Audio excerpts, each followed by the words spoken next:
This summer, Porsche is celebrating 20 years of the 911 GT3. To mark the occasion, we're taking one of the very finest GT3 derivatives for an early morning blast through the hills. Why so early? Because as the sun comes up, you get views like this one. But more importantly, the roads will be deserted. Nobody for miles. It's the perfect time to thrash the life out of a Porsche 911 GT3 RS. And the Brecon Beacons in South Wales, the perfect place to do it.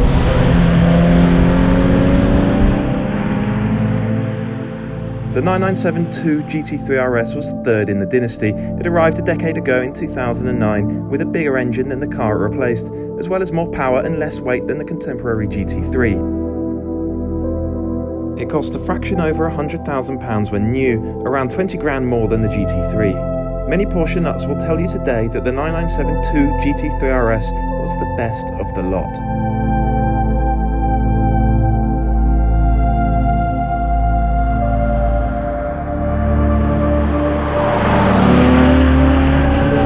Now then, what's this thing actually like to drive? The size of it feels right. The amount of grip it has, that feels right. The amount of straight line performance the car has, that feels right. Bit of a theme developing, isn't there? This car, there's just so much rightness about it. The engine is the famous old Mezger Flat 6, still related to the Le Mans winning 911 GT1 motor that was originally designed by Hans Mezger. And it's spectacular. It's a stunning engine. It's not a torque monster by any means, so it doesn't have effortless muscular performance. You have to wring it out all the way to the red line at 8,500 RPM, which is just such a pleasure. It's got this amazing, gritty, serrated kind of power delivery. It's not super smooth and crisp. It's a coarse, aggressive motorsport kind of engine. I just love it. The newer GT3 and GT3 RS engines, they explode over the final 1,000 RPM up to the red line. This one doesn't have that climactic moment. Instead, it builds in a linear way until it runs out of revs. You know it's a really highly strung engine because below 4.5, maybe 5,000 RPM, it doesn't do a great deal. There isn't much strength down in that lower half of the rev range. But once it flies through 4.5, 5,000, it lights up and it just gets going beautifully. And the car feels quick. When you wring the engine out all the way, the car does feel quick, but not so searingly fast that you don't feel like you can access the performance on the road. The clutch pedal has got weight to it. You can tell you're driving something really purposeful just by the weight of the clutch pedal. And then the gear shift, it's super direct, really crisp, really accurate, but there's, again, weight to it. You have to be so deliberate with your shifts, otherwise the gears just won't go in. But the pedal weighting and the heft of the gearbox, so well matched. That's what Porsche does exquisitely, time and time again, is match the control weights just perfectly. The GT3 RS was born and bred for the racetrack.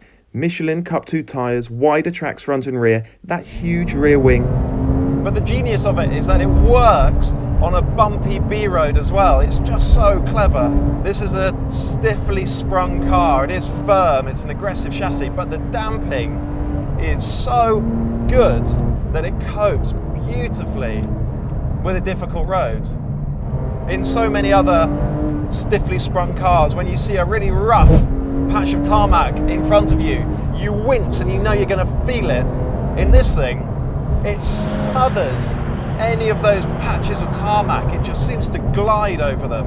And then it's got iron-fisted body control. The way it lands into compressions is just stunning. It's like it's sitting on a pocket of compressed air. It's absolutely masterful, this thing. You can tell that it's light, much less than 1,400 kilograms. It makes such a difference. And the steering. Do you know, I can tell that I've become used to EPAS systems, modern electric power assisted steering systems, which have no slack in them whatsoever. They're super darty, super responsive, really fast ratios, quite aggressive actually. And I know I've got used to them because when I stepped into this thing, the steering felt weirdly remote, a little bit vague with a touch of play in it. But that's just what hydraulic steering was like. When you drive a car with an e-Pass system, you are surprised initially by how darty and how responsive and how apparently accurate the steering is. But pretty soon you realise that there just isn't much feel and you don't know what's going on down at road level. Then you jump into this car and it's as though the palm of your hand is running along the road surface itself.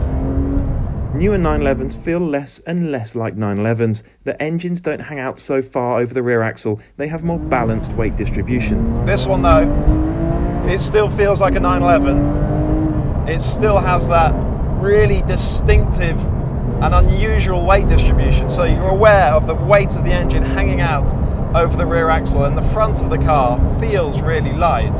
However, there's such good turning grip because the car's on Michelin Pilot Sport Cup 2 tyres, so it's got tons of mechanical grip as it is, and it's got a wider front track. So the turn-in is really good. You do have to be mindful of all that weight out at the back. You have to manage it to some degree.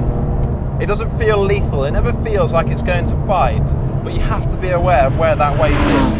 That means you have to be deliberate with the car on the way into a corner, roll in on the brakes so that you get that really sharp turn in. And then when the front of the car is locked onto its line, let it roll through the apex and then get on the power early.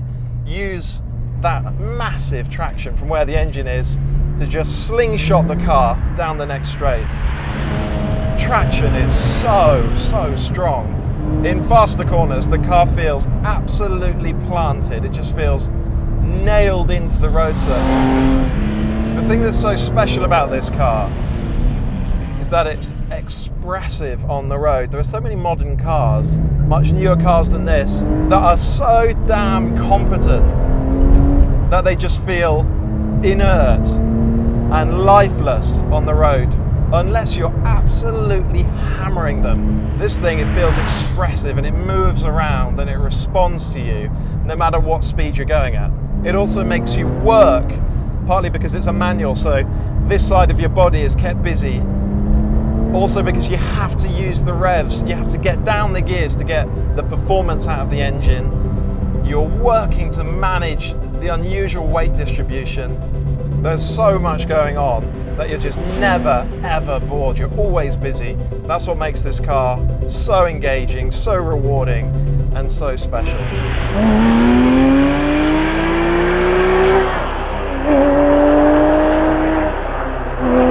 It just occurred to me this morning that it was 10 years ago, a full decade, that I travelled to Germany for the unveiling of this car. I was 22 years old at the time, in my first job in car journalism, no clue what I was doing, and I remember being shown around this car, first by Andreas Preuninger and then by Walter Roll, and I could not believe that that's what I did for a living. Yeah, a decade ago. A lot has happened since then. This particular car, R010 HBY, it's a legend of the automotive media industry. HBY, so it gets called Hebe by one and all. That's what this car is known as. And it's always been on the Porsche press fleet. So back in 2010, 2011, it was on the press fleet.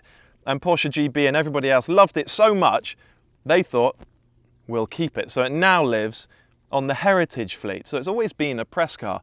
And in that decade, it's done 31,000 miles. It's been all over Europe. It's been to countless racetracks. It's probably connected with the countryside a couple of times. But even after 31,000 miles, it feels tight as a drum.